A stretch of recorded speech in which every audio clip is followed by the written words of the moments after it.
नमस्कार श्रोते हो, इरा ब्लॉगिंग मराठी या यूट्यूब चॅनलवर आपण ऐकत आहात रक्तरंजित 365 रात्री या कथेचा भाग दुसरा।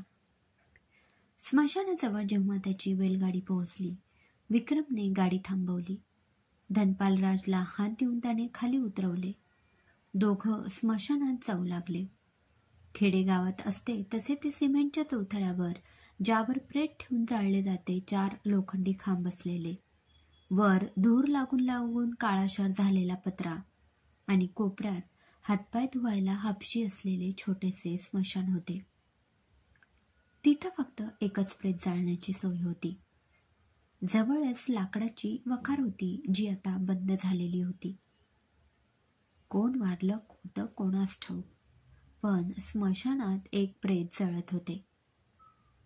प्रेत ज्यांनी कोणी आणलेलं होतं त्यापैकी कोणीही तिथं हजर नव्हतं, कारण चितेची आग बऱ्याच प्रमाणात कमी झालेली होती आणि नुसती लाकडं फक्त धुमसत होती आणि चितेच्या भोवती टाकलेलं पाणी वाळून गेलेलं होतं। फक्त फोडलेल्या मडक्याचे तुकडे आजूबाजूला पडलेले दिसत होते। दूरवर एका कोपऱ्यात मोडून टाकलेली तिरडी, पांढरा कपडा, बांबूचे तुकडे पडलेले दिसत होते।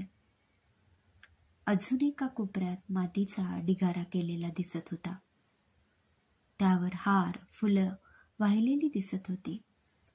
धनपाल राजने अंदाज केला की कदाचित बाळंतीण वारली असली पाहिजे, कारण लहान बाळांना जाळत नाही, पुरत असतात।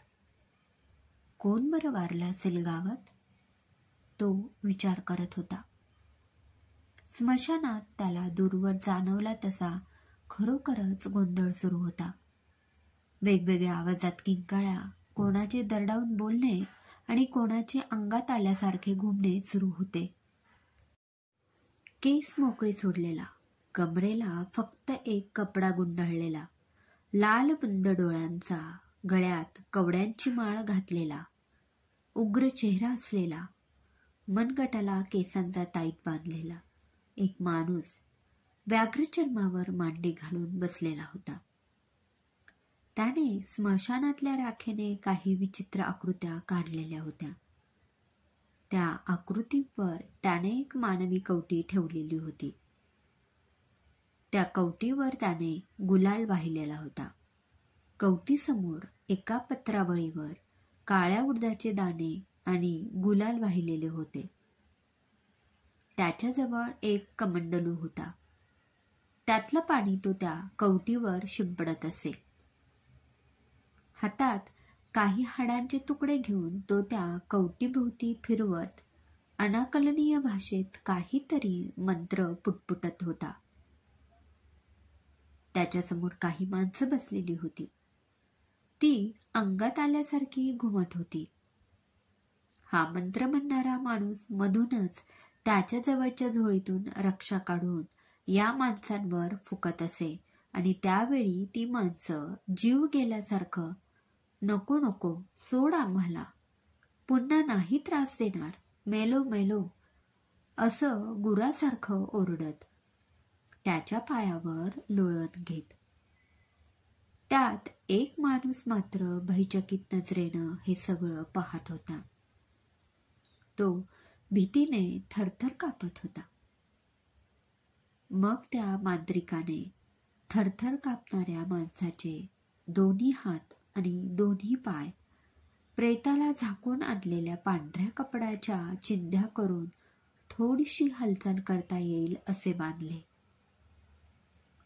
जळत असलेल्या प्रेताची आजूबाजूला पडलेली थंड झालेली राख त्या माणसाच्या कपाळाला लावली आणि तो एकदम ओरडला, आता त्या ठिकाणी पुरलेल्या बाळाचं प्रेत बाहेर काढ, त्याच्या तोंडामध्ये हे दुधाचे थेंब टाक, बाळाच्या पोटावरची थोडी माती घेऊन बाळाला पुन्हा पुरून टाक, नंतर ती माती तुझ्या बायकोच्या पोटाला लाव।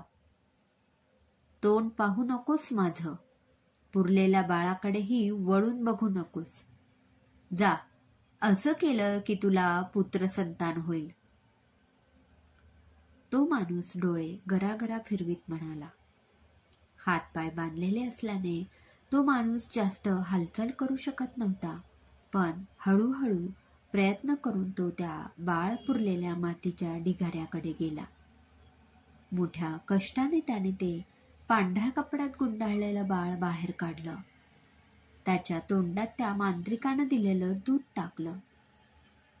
बाळाच्या पोटावरची थोडीशी माती घेऊन त्याने बाळाला परत जमिनीत पुरलं आणि तो त्या मांत्रिकाकडे परत आला.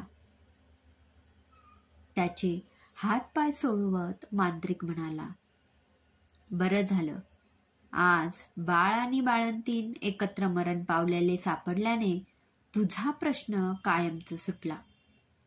आता बघ, तुला नक्की पुत्रसंतान होणार. चल आता दक्षिणा काढ. उद्या कोंबडीचं नैवेद्य चढव आणि तुझ्या कामाला लाग. पण लक्षात ठेव, काम झाल्यावर मला विसरू नको, नाहीतर परिणाम भयंकर होतील. हा सगळा प्रकार धनपाल राज आणि विक्रम बघत राहिले. हा काय प्रकार आहे हे त्यांना समजेना. ही माणसं कोण आहेत हे त्यांना समजलं नव्हतं. ही गावातील माणसं नव्हती हे नक्की. ही सगळी बाहेरची माणसं होती. आश्चर्याचा धक्का ओसरल्यावर धनपाल राज मधला सरपंच जागा झाला. तो दरडावून त्या लोकांना म्हणाला, ओय, हा काय प्रकार आहे आणि आमच्या स्मशानात हा गोंधळ घालणारे तुम्ही कोण आहात? मुकाट्यानं खरं काय ते सांगा, नाहीतर माझ्या इतका वाईट कोणी नाही. धनपाल राजच्या दरडवण्याने सगळी माणसं गप्प बसली.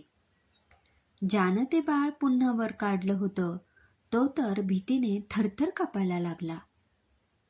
मांत्रिकाने मात्र चिमूटभर राख धनपाल राज आणि विक्रमच्या अंगावर फुकली आणि आपल्या झोळीतून एक बाटली काढून त्यातलं द्रव घटाघटा पीत तो बोलायला लागला. क्रमशः. श्रोते हो, कसा वाटला कथेचा दुसरा भाग कमेंटमध्ये नक्की कळवा. पुन्हा भेटूया कथेच्या पुढील भागात. धन्यवाद.